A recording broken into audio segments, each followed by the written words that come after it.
Ensuite, au sujet de cet autre verset où Jésus dit « Je suis le chemin, la vérité et la vie, et aucun homme n'ira vers Dieu que par moi. » Cela, je l'accepte. Vous voyez, Jésus-Christ, quand vous lisez ça dans le livre de Saint Jean au chapitre 14, vous commencez au verset du chapitre 13, vous lisez toutes les expressions que les Juifs n'ont pas comprises, tout ce que les disciples ont mal compris. Jésus leur dit, je vais vous préparer une place dans la maison de mon Père, il y a beaucoup de demeures, si cela n'était pas ainsi, je vous l'aurais dit, n'importe où que j'aille, vous savez où je vais et vous connaissez le chemin. Ils ont répondu, Seigneur, nous ne savons pas où tu vas, comment pourrons-nous connaître le chemin? Ils n'ont pas compris. Jésus parle de Dieu et de choses spirituelles, alors qu'ils comprennent lieux géographiques, comme Stockholm, Oslo. Qu'est-ce que c'est? Ils pensent à des situations géographiques alors qu'il leur parle de choses spirituelles. C'est pour ça qu'ils ont dit qu'ils ne savaient pas et qu'ils ne connaissaient pas le chemin. Mal entendu. Et puis il a dit, je suis le chemin, la vérité et la vie, et aucun homme n'ira vers mon Père que par moi. C'était trop compliqué pour eux. C'était trop compliqué pour eux. Alors ils disent encore. Philippe dit en insistant, tout cela, tout ce dont tu parles est trop lourd pour nous. On ne sait pas de quoi tu parles. Ça nous passe au-dessus de la tête. Montre-nous seulement le Père et cela suffira. Montre-nous Dieu, et comme cela nous serons satisfaits. Jésus lui répondit, Philippe, tu es avec moi depuis si longtemps, pourquoi me demandes-tu de te montrer le Père? Si tu m'as vu, tu as vu mon Père. Et là encore, ils n'ont pas compris. Ce sont des séries de malentendus permanents. Alors Jésus rétorque, vous, homme de peu de foi, vous, homme de peu de foi, combien de fois? Il leur explique, comme je le fais maintenant, comme s'il s'adressait à de petits enfants. Ils ne peuvent pas comprendre, il répond, vous ne comprenez toujours pas? Puis après, quand il parle à nouveau, ô génération perverse et sans foi, il s'adresse à ses disciples, ô génération perverse et sans foi, combien de temps vais-je encore rester avec vous? Combien de temps vais-je rester avec vous? J'en conclus que s'il avait été japonais plutôt que juif, il se serait fait harakiri, il se serait suicidé. Jésus, quand il dit « Je suis le chemin, la vérité et la lumière, aucun homme n'arrivera à mon Père autrement que par moi. » Monsieur Didat, qu'avez-vous à répondre à cela? J'ai dit ce que j'avais à répondre. Il a vraiment dit cela. Je suis le chemin. Il est le chemin. Vous voyez dans le contexte maintenant, considérons le contexte. Voyez-vous, les disciples de Jésus ne comprenaient rien. Rien du tout de ce qu'il disait. Ils ne saisissaient rien. Et ses apôtres et ses disciples aujourd'hui interprètent mal tout ce qu'il a dit. Avec mes excuses. Vous voyez au chapitre 14 de l'Évangile selon Saint Jean. Au début, on nous raconte que Jésus dit « Dans la maison de mon Père, il y a beaucoup de place. » Cela aurait-il été pour ceci ou cela? Je vous aurais dit que je vais vous y préparer une place. Là où je vais, voyez-vous. Vous savez où je vais. Et vous savez comment y aller? En d'autres termes, je suis persuadé que vous comprenez ce dont je parle. Il dit à ses disciples, vous savez où je vais et vous savez comment y arriver. Alors ils ont dit, Seigneur, nous ne savons pas où tu vas. Et comment pouvons-nous connaître le chemin? En d'autres termes, il n'est pas compris. Jésus parle de choses spirituelles, de buts spirituels, de destinations spirituelles, et eux pensent à des endroits géographiques. Washington, Pittsburgh, Philadelphie, quoi? Ils pensent, ils disent, écoute, on ne sait pas où on va, ni comment y accéder. Vous voyez, ils n'ont pas compris. Ils parlent des choses spirituelles et eux, ils pensent à des lieux géographiques. Alors Jésus, en réponse à cela, leur dit, « Je suis le chemin, la vérité et la lumière. Personne n'ira vers Dieu autrement que par moi. » Ce qui signifie, si tu veux savoir où je vais, regarde-moi. La route vers Dieu est personnalisée par moi. C'est moi qui personnalise la vraie vie. Regarde-moi. Si tu me suis, tu atteindras la destination. Et ils n'ont toujours pas saisi. Non, c'était trop fort pour eux.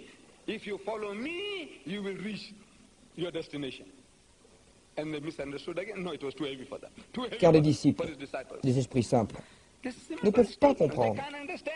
Ils ne comprennent rien à rien. Alors ils ont dit, Seigneur, montre-nous le Père et cela nous sera suffisant. Regarde, tout ce dont tu parles est très lourd, trop dur. Nous ne savons pas de quoi tu parles. Montre-nous juste Dieu. Si nous pouvons voir Dieu, nous serons satisfaits.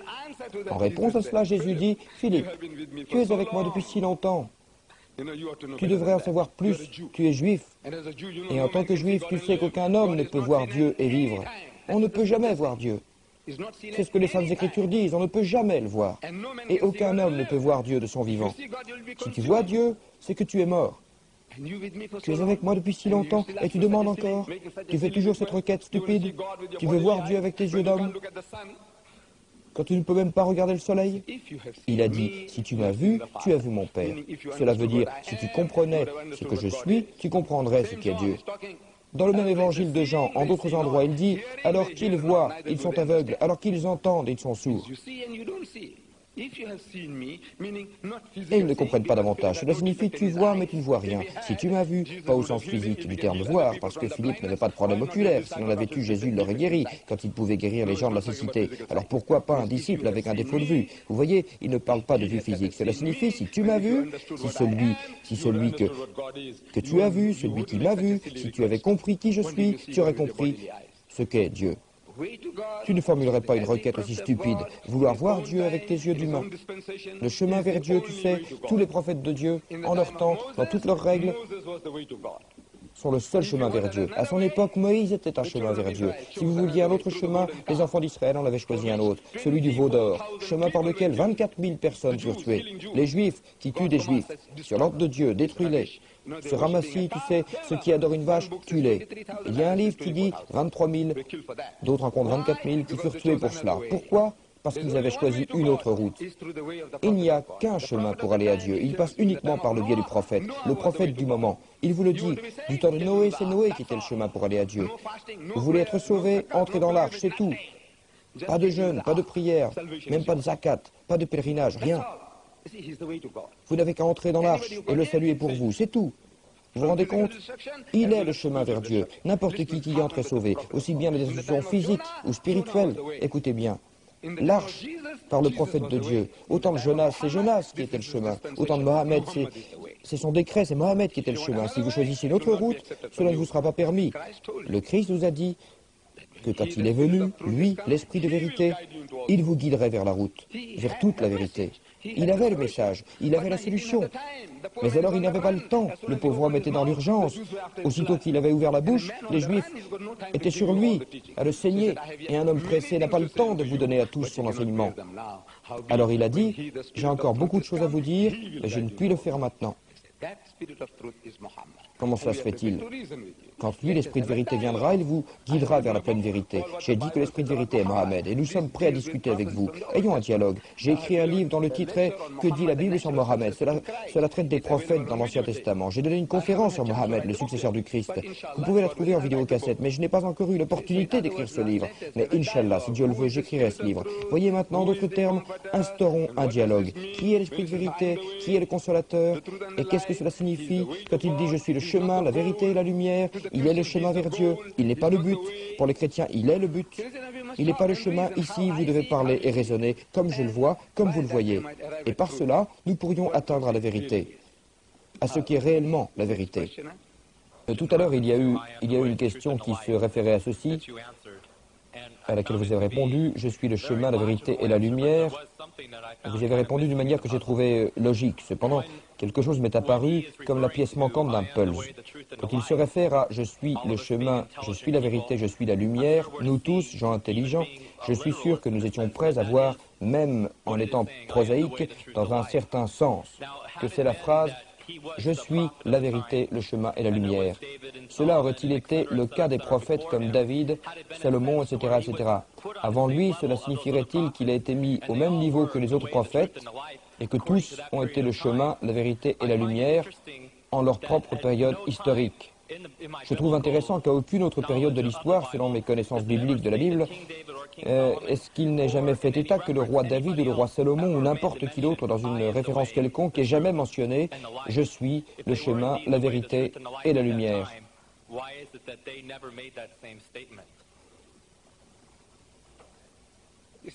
Vous voyez, il y a tellement de moyens pour dire la même chose, tant de façons pour dire la même chose, vous pouvez utiliser un autre ordre.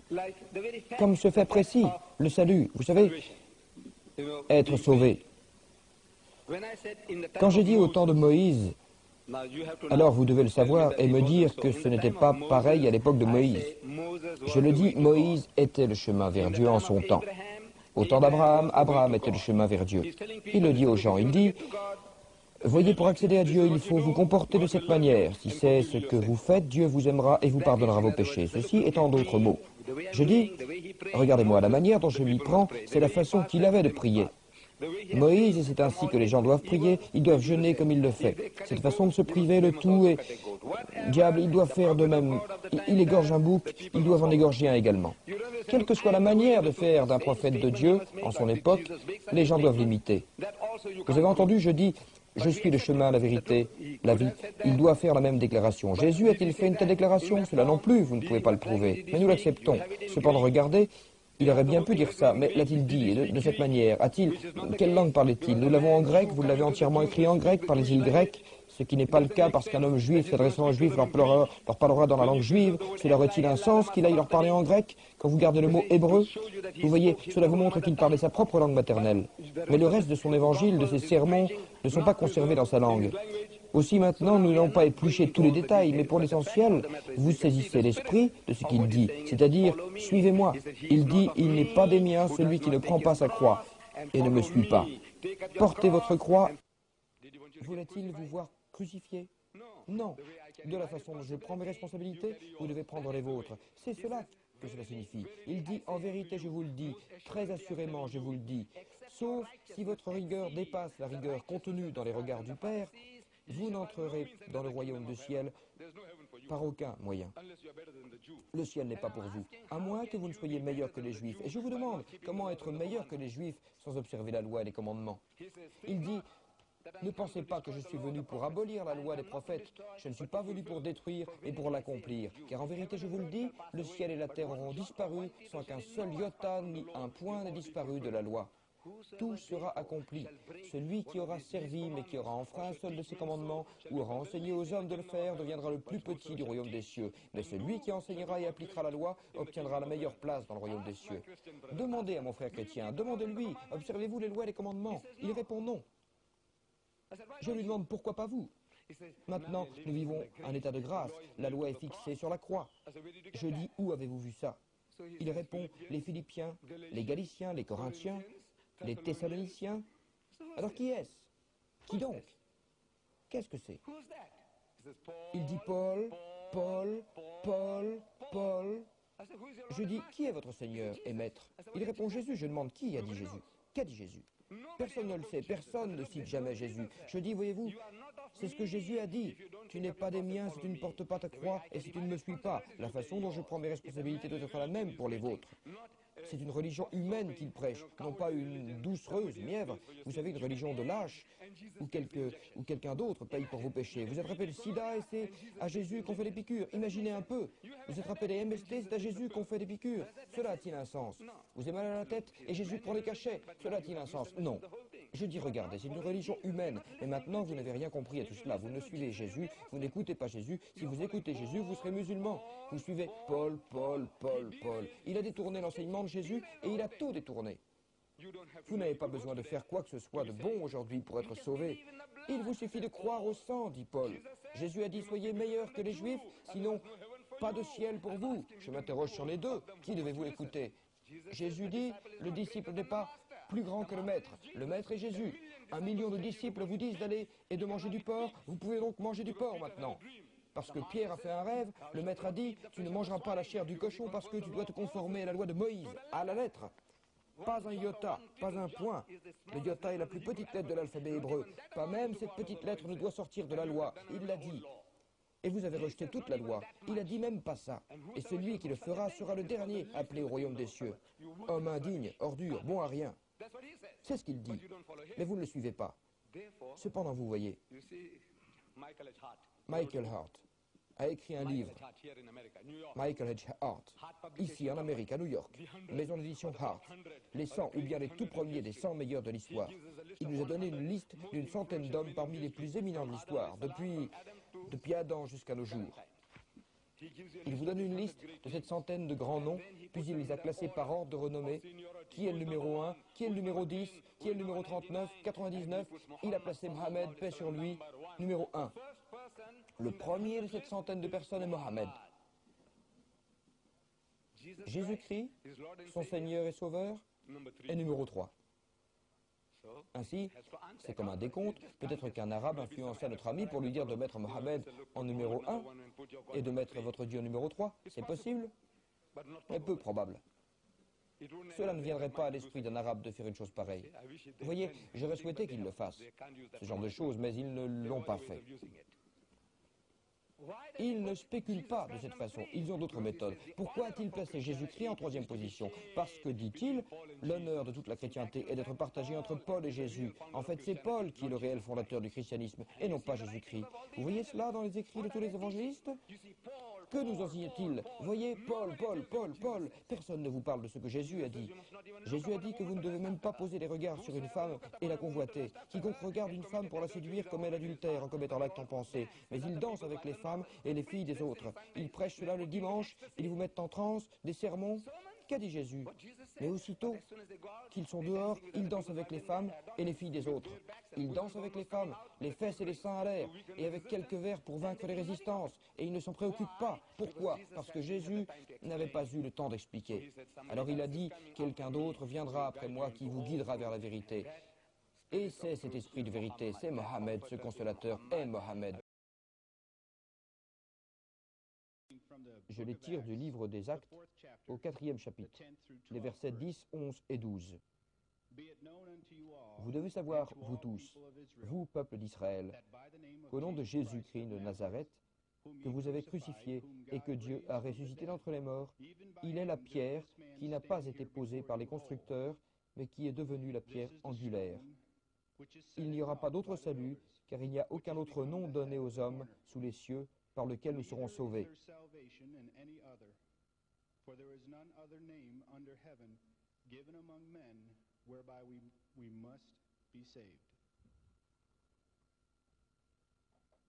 Ah, je pense que ce sont les mots de Pierre. C'est censé être les paroles de Pierre. C'est de qui? Qui dit ces paroles? Ces paroles ont été écrites par Luc. Non, mais qui? Ce n'est pas Luc qui parlait, parce que Luc n'était pas là. Il ne faisait pas partie des disciples. C'est Pierre qui parlait. Donc ce sont les paroles de Pierre, oui.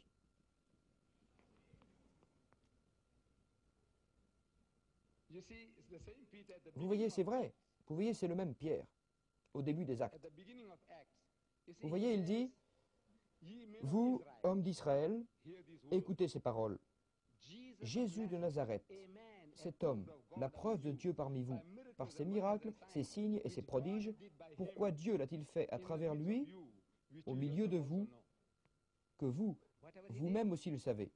Ce qu'il a fait, il vous dit. Ce n'est pas lui qui l'a fait, c'était le travail de Dieu à travers lui. Il était un homme. Il dit un homme. Pierre était la plus grande autorité aux côtés de Jésus. Vous vous rappelez, parmi les 12, il dit à Pierre, il lui dit, « Pierre, nourris mon troupeau. En d'autres termes, veille sur eux, prends soin d'eux. Alors, sur ce rocher, Pierre, tu es Képhus. Et sur ce rocher, je construirai mon église. Sur toi, par la force de tes paroles, dorénavant, ta façon de penser, je construirai mon église. » Pierre. C'est le même Pierre qui vous dit là, dans le livre des Actes, au début, qui vous dit qu'il était un homme par l'approbation de Dieu. Tous les miracles, les prodiges et les signes, ce n'est pas lui qui les a faits, mais Dieu. Ainsi, il est le chemin.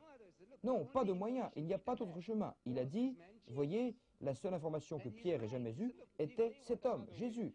Il a dit, voyez s'ils veulent prendre un autre chemin. Il était le seul à accomplir la loi de Moïse. Il est revenu pour les mettre dans le droit chemin. Ils s'en étaient écartés. Ils avaient pris la loi au pied de la lettre. Ils en avaient oublié l'esprit, les Juifs. Alors Jésus-Christ essaye de les remettre sur le droit chemin. Il essaye d'élever leur esprit.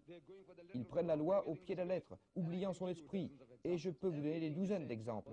Tout ce qu'il disait, c'était pour essayer d'élever l'esprit des Juifs. Alors, si vous voulez connaître la volonté et le plan de Dieu, voici l'homme. C'est lui le chemin. Mais votre façon de comprendre est la mauvaise façon de comprendre. Il est l'homme, suivez-le. Ce qu'il fait, faites-le. Mais vous, les chrétiens, vous ne le faites pas. Le monde des chrétiens ne le fait pas. Vous voyez, aujourd'hui, ils écoutent Paul. Vous dites que la loi est fixée à la croix. Qui a dit cela? Jésus?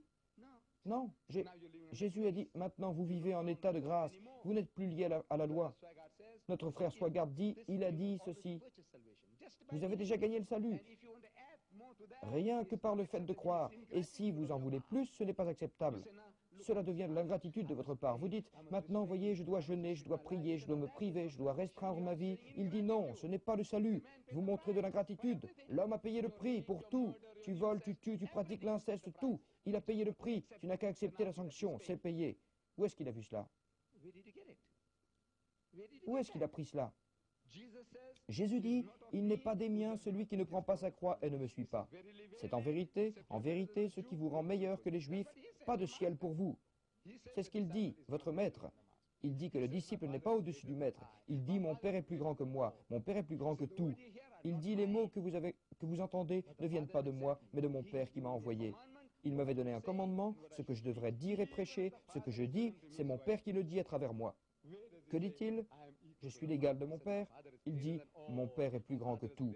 Mon Père est plus grand que moi. Mais Paul, c'est Paul. Chaque fois que vous me contredirez, vous contredirez les paroles de Jésus avec Paul, Paul, Paul. Petit prodige que Jésus n'ait obtenu que la 3e place dans le livre de Hart. Michel H. Hart, les 100 plus grands. Il a dit, voyez-vous, Paul est le réel fondateur du christianisme. Alors mes frères, je dis, allons vers Jésus. Écoutons Jésus, parce que si vous écoutez Jésus, c'est l'islam. C'est la seule chose qu'il n'a pas eu le temps de vous expliquer, ce qui signifie « Ne pose pas ton regard sur une femme en la convoitant ». Vous ne saviez pas ce que cela signifie réellement? Alors l'islam vous dit ceci, voyez. Ce que vous étiez en train de citer, c'était les Hébreux, les Philippiens. Qu'est-ce que c'est? Les Galates, les Corinthiens, les Thessaloniens. Qui est-ce? Jésus? Non, c'est Paul, Paul, Paul, Paul. Je voudrais savoir ce qu'a dit mon maître Jésus. Je l'aime, je le respecte et je le révère. J'aimerais bien le suivre, mais je voudrais savoir ce qu'il a dit. Donnez-moi ces mots, pas ceux de quelqu'un d'autre qui pense avoir compris que la religion, le salut ne dépendent pas de l'interprétation des gens.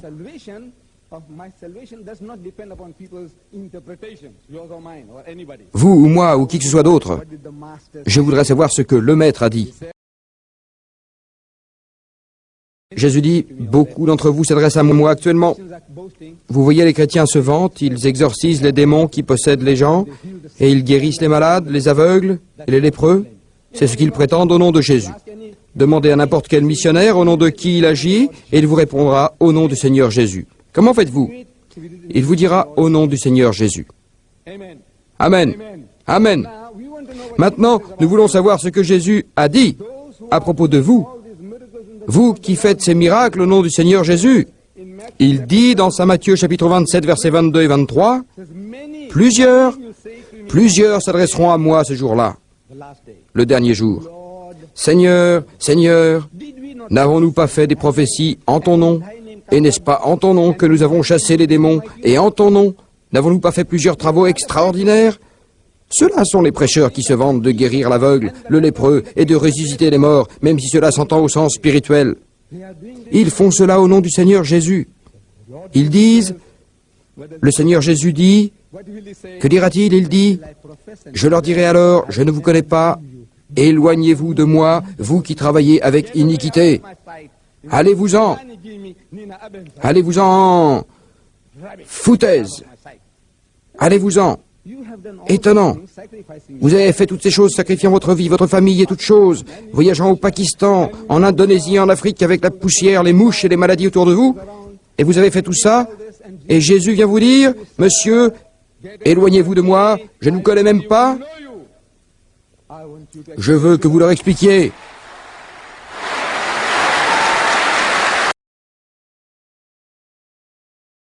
Qu'ai-je dit de faux sur Jésus? J'ai dit qu'il est un des plus puissants messagers de Dieu. Nous l'aimons, nous le respectons, nous le révérons. Et j'ai dit de le suivre. Suivez-le, parce que si vous le suivez, vous serez musulman. Vous ne le suivez pas, n'importe comment, suivez-le. Vous serez un musulman, mais vous ne le suivez pas. Et que Jésus vous dit, j'ai encore beaucoup de choses à vous dire, mais vous ne pouvez pas les concevoir maintenant, vous n'en êtes pas capable, vous n'êtes pas apte à recevoir la solution à tous les problèmes que je pourrais vous donner. Je peux résoudre tous les problèmes de l'humanité jusqu'au jour du jugement dernier, mais vous n'êtes pas prêt.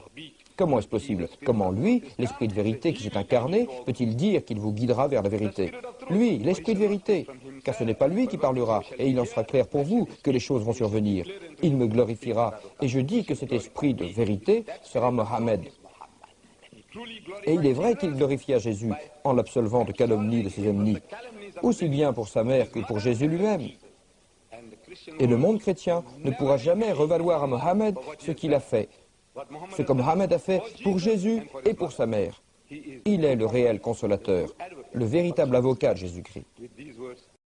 أعوذ بالله من الشيطان الرجيم بسم الله الرحمن الرحيم يا أهل الكتاب لا تغلوا في دينكم ولا تقولوا على الله إلا الحق إنما المسيح عيسى ابن مريم رسول الله وكلمته ألقاها إلى مريم وروح منه فآمنوا بالله ورسله ولا تقولوا ثلاثة انتهوا خيرا لكم إنما الله إله واحد سبحانه أن يكون له ولد له ما في السماوات وما في الأرض وكفى بالله وكيلا